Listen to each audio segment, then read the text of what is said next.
To illustrate this, I'm going to take an example of a small electrical company. Let's focus on their first 6 months. So, the first limiting factor that they have is the number of customers that they've got within the business. Without customers, they just can't get going.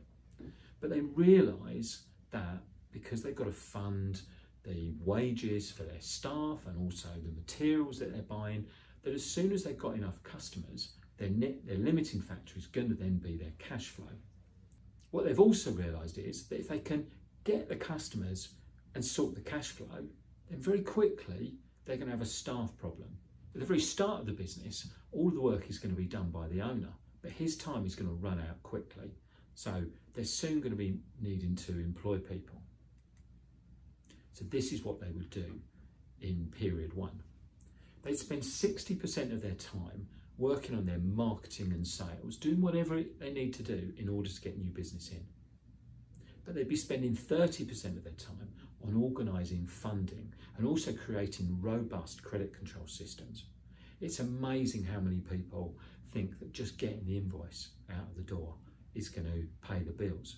You've still got to get that invoice paid. And in the meantime, they'll be spending 10% of their time on creating a long-term recruitment and training program. So at the end of that first period, however long it is, maybe let's say 6 months, they've now got plenty of work coming in the door. They're starting to see these cash flow problems that they originally identified. So they're spending 60% of their time on credit control, on stock management, on getting their billing processes as tight as possible. They're also spending 30% of their time on recruitment, advertising for staff, interviewing them, creating an apprenticeship program. But they've also identified that once they've got those staff, they need to manage them. So they're spending 10% of their time working on developing a supervisor role within their business. So things are now going pretty well. They've got the customers, they've got the cash flow, they've got staff coming in, but these staff don't yet know what they're doing properly. So 60% of their time is spent on training these new members of staff so they're going to do a really good job. 30% of their time is on building management processes for supervising and managing those staff. And 10% of their time is looking for a new warehouse and office building because they've realised that they're going to run out of space soon.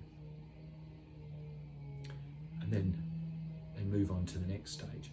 Now they've got to take on some managers. So 60% of their time is spent identifying 2 managers. One of them has been recruited from outside, one of them is being promoted from within. They're training them on that role and implementing some amazing job management software.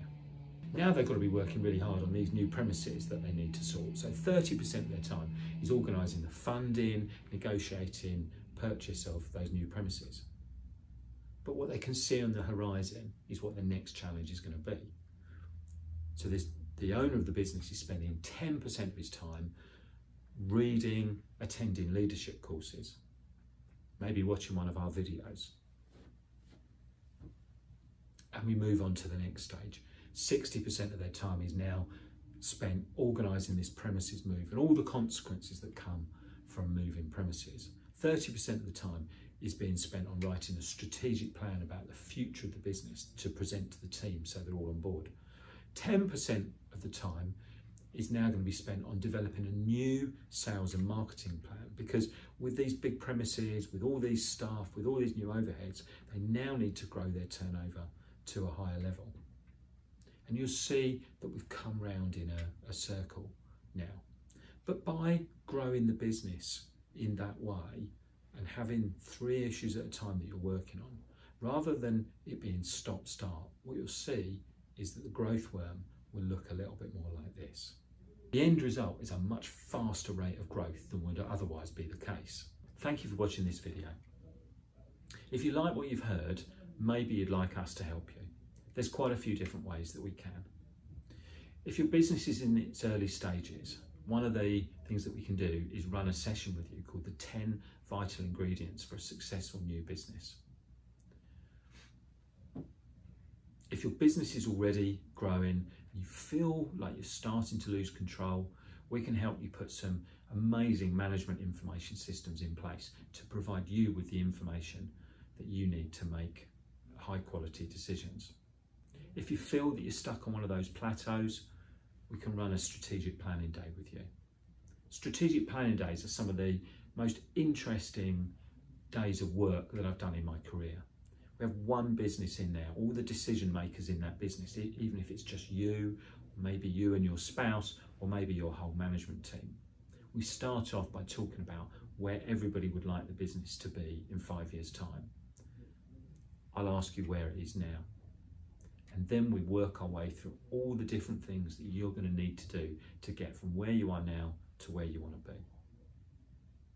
A strategic planning day is part of several of the breakthrough programs that we offer to clients. There are 3 breakthrough programs that we offer. Firstly, if you want your business to grow. Secondly, if you're looking to get a little bit more freedom to spend more time outside the business doing the things that you want to do, whether that's just stepping back or whether that's selling. And thirdly, if your business is in trouble. So what's next? Give me or one of my partners a call so you can book up a meeting and find out how A4G can help you.